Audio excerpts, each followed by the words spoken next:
it was easy for you guys when you were buying a 3-bedroom house for $60,000. This is not clickbait, and I'm literally just sharing my experience with my property journey. I know in New Zealand we all get a little bit of excited and we're all obsessed with property and buying your first home. I just want to give my personal opinions on what I've done in the last 18 months. I'm in a time with business where I'm going to be moving a lot. I don't want to be tied to one location. So it was definitely not in my strategy to buy one home, live in it, and that was going to be a cost to me. So what I did in my first year of business, I was obsessed to get on the property ladder just to get that equity.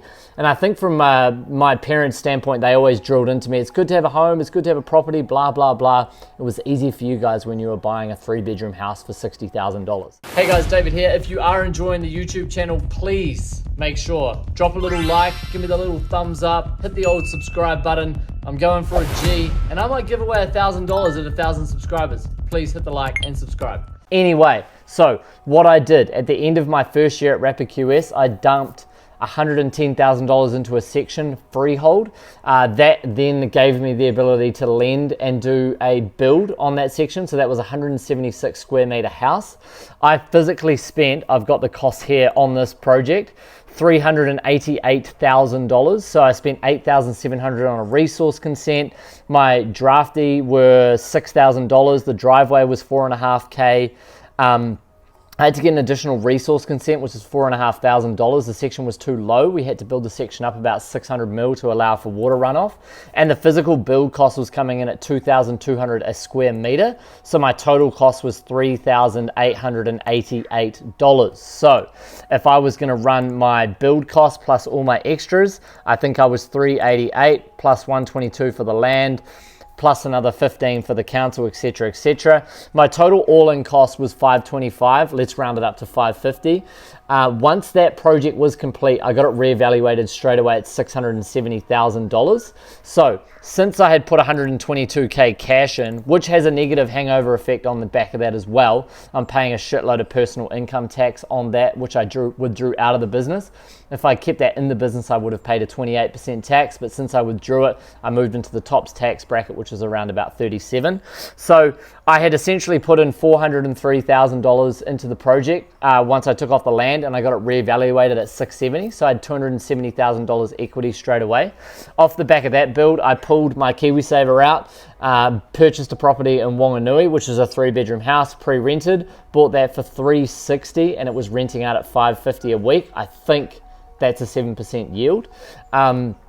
Then what I did off the back of that is the section was big enough so I could put a 60 square meter unit on the back of that project. So I had bought the land, built the first house in the first year.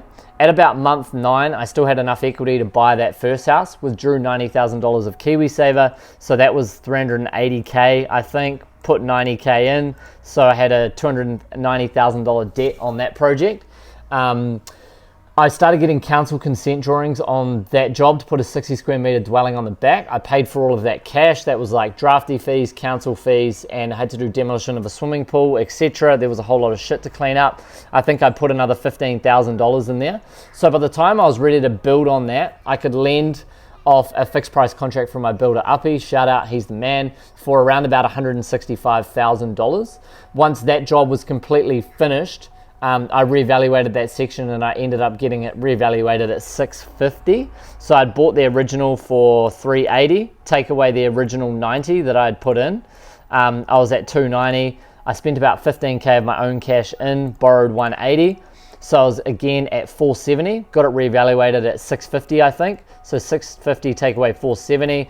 I had another $180,000 there. I then went and purchased another property in Wanganui, 66 Glasgow, big old villa. I dropped $50K in that to redo the flooring, new carpet, new vinyl, that was old and shit. The kitchen we pulled out, and my mum found a secondhand kitchen deal for $1,200 from Hawara, shout out South Taranaki.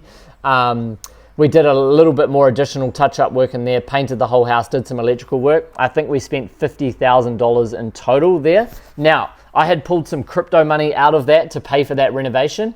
Just to let everyone know, and shout out IRD, I've already paid tax on that $180K that I put in, so I'm down to $130 left to pull out to pay tax on. So I purchased that house, put a tenant in there, got that at $610 a week on a $350,000 loan. So I think that's around about 8% yield. Correct me if I'm wrong, guys. That house is currently being consented to build another 60 square meter on the back of the section. I've currently spent another $3,500 on demolition of the old carport and also drafty and council fees. So it was around about $3,000 plus 4.5, 7, I think. So I'll cash fund that. And then also I bought another property in Wanganui, Tawa Street. So I have been able to get that one tenanted. That has also got a big section on the back. We'll have to demolish a garage, demolish a shed, do the same costs. So ideally what I've tried to do is now we're at 5 incomes, 4 properties. I want to go to 4 properties, 7 incomes, and then just try and keep sort of my debt levels as low as possible, because the way I see it is without subdividing, I'm getting a free section, but I'm getting the income off the back of that. So pretty much what I've done, and the hook on this video was putting $350,000 in to gain $2.3 million worth of assets on a roughly around about $1.3 million worth of debt. So I'm not a full-time property mogul. I'm really focused on Rapid QS and growing a cash flowing asset. But I wanted to jump on here and talk about this and just sort of let other people know. I've been doing a lot of podcasts with other property guys, so it's really cool picking up the knowledge from them and talking shit. But the plan is by the end of the year is try and go to 7 incomes. I'm roughly at $150,000 a year in rental income. I'd like to add 2 more properties at $475 a week times 2. So that's $950 a week times 52. I want to try and get to $200,000 a year in rental income. I have used a lot of that money to retire my mum, which is cool. That was always a massive driver for me. So I know my outgoings with the bank, and then whatever's left over after rates and insurance, I've hired my mother as a property manager. She looks after all the properties. It's awesome. I didn't want to have to go to her to slave away in a fucking job anymore. So that's been awesome to be able to do that. Also very motivating. Now I want to use it as my next goal to try and retire my dad, which would be awesome. And I want them to live off the rental income. So I definitely don't aim on paying down a lot of principal. I'll keep paying the interest, but obviously as time goes, your debt reduces when your interest rates come down and you're paying off a bit of principal, but your rents are going up, whatever, 5 to 7% every year. And then obviously it's a long-term play for me. I want to get to 10 years and see, cool, those, you know, $2.3 or $3.3 million worth of assets have grown another $1 million. The debt's come right down and the income gap has gotten way better for cash flow. So I just know that cash flow is good for my parents right now to utilize, and then if I ever need it in the future, that cash flow is always there. And then it enables me to go high risk on all this other stuff. So just wanted to do my journey on that property stuff there, but it's amazing what you can achieve in those 18 to 20 months if you can get a first lot of cash, which I put, you know, 300K in, and I've able to kind of start that snowball of grabbing more assets now. So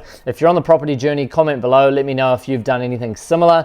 I'm still learning, I'm a newbie, but it's kind of cool seeing how you can utilize a small amount of cash to make huge jumps, which I think is a great way to grow your wealth in New Zealand, which is good. But I'm very, very focused on growing this international business.